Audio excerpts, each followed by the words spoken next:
Iraq's parliament moments ago voting to end the presence of all foreign forces in the country. Meanwhile, the White House this weekend formally notifying Congress about the strike that took out Iran's top military commander, Soleimani.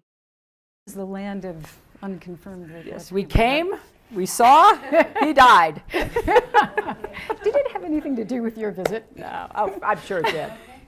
Joining me right now is Republican Senator Lindsey Graham. He is the chairman of the Senate Judiciary Committee, member of the Foreign Relations Committee as well. And, sir, it is good to see you this morning. Thanks very much for joining me. Good morning. Your reaction, Senator, to this latest vote coming out of Iran, to remove all foreign, Iraq, to remove all foreign troops?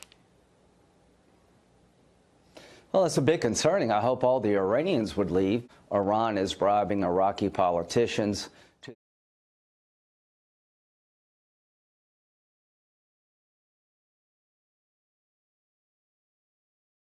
And here's my belief. It's not unreasonable. We would like them to stop being the largest state sponsor of terrorism, stop dismembering the Mideast, stop being so provocative. We have heard that 500,000 children have died. I mean, that's more children than died in Hiroshima. Stop being so provocative. And, you know, is the price worth it? I think this is a very hard choice, but we think the price is worth it. They've got American blood on their hands, Iraqi blood, Syrian blood.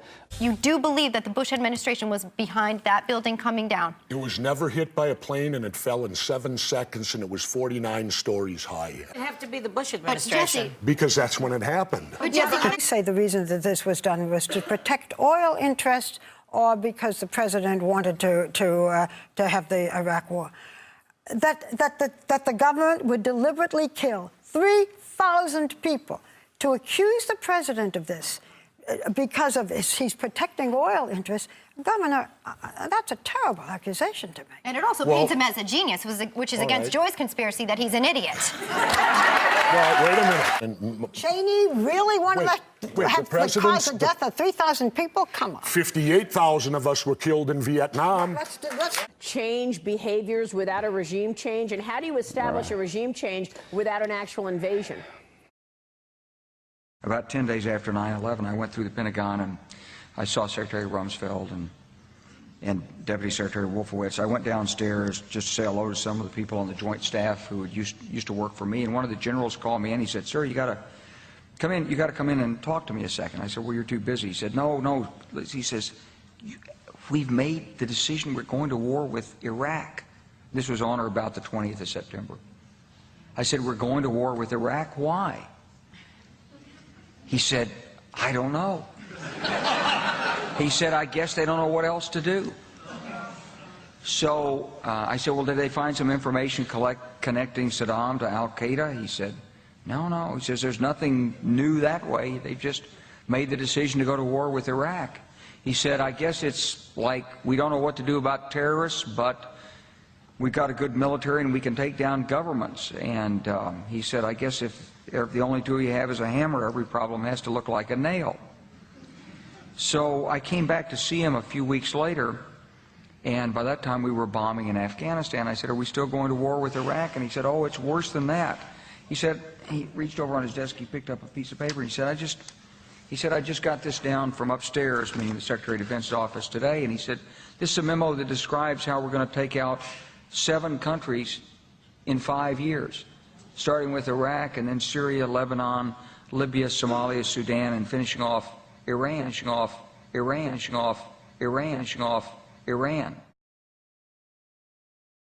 You know, everybody wants them to change, but here's what's missing. What would it take for them to change? What kind of change do we want? Lay it out, let the world know that we're reasonable, and if they don't accept the offer to change, then you know you've got very limited choices when it comes to Iran.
coming down the line.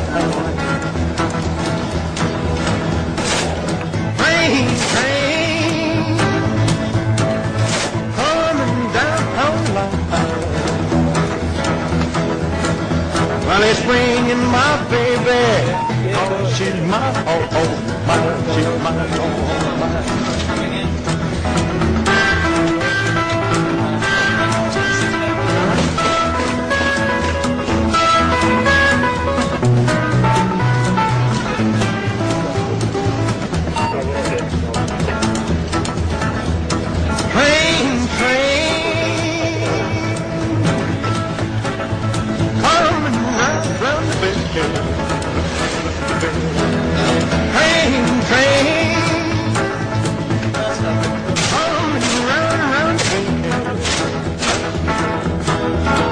Well, it took my baby, it never will again, never will again.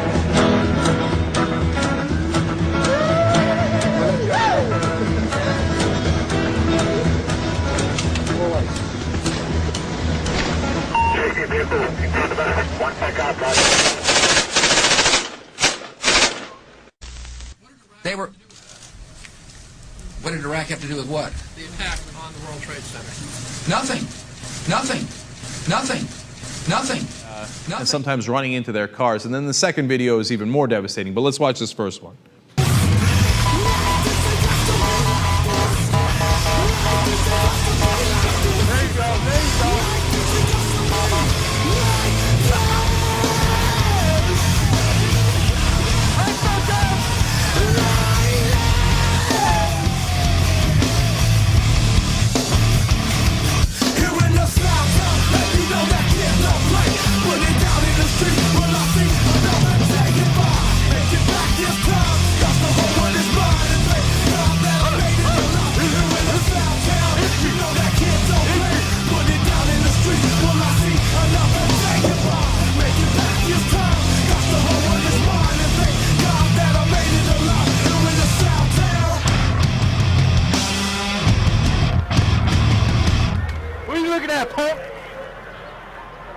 You got a problem? Rosie O'Donnell. I've been called that now because I asked. No! Hey, it's Opie from Opie and Anthony. Oh, geez, they cut us right off. What? They cut us off. The computer shuts us off. The computer just shut us off at 11 o'clock. Fucking goddamn. We didn't do that on purpose. No. What happens is we're on a master computer, and they... It's not like FM radio where the next jock can wait. It's everything's programmed in the computer. They replay. They just shut us in mid-sentence. They shut us off. No, my only thing is this. I talked to people who were, I talked to one guy who was brought in front of the 9/11 Commission. They took him in a private room. He told what he knew. He was dismissed, and today there's no record of him being there because of what he talked about. I talked to another guy that spent 256 days at the cleanup site. He found the black boxes, and yet our government tells us they were destroyed. They were never found. Why? Why does our government behave that way? You know something? Why do they make it look if like these are in fact the case? If that is in fact the case, then I have no idea why. The government has been deceiving. I will say the government has been deceiving the American people on many things for many years. The truth is about the Middle East is, had there been no oil there, it would be like Africa. Nobody is threatening to intervene in Africa. The problem is the opposite. We keep asking for people to intervene and stop it. And there's no question that the presence of petroleum throughout the region has sparked great power involvement.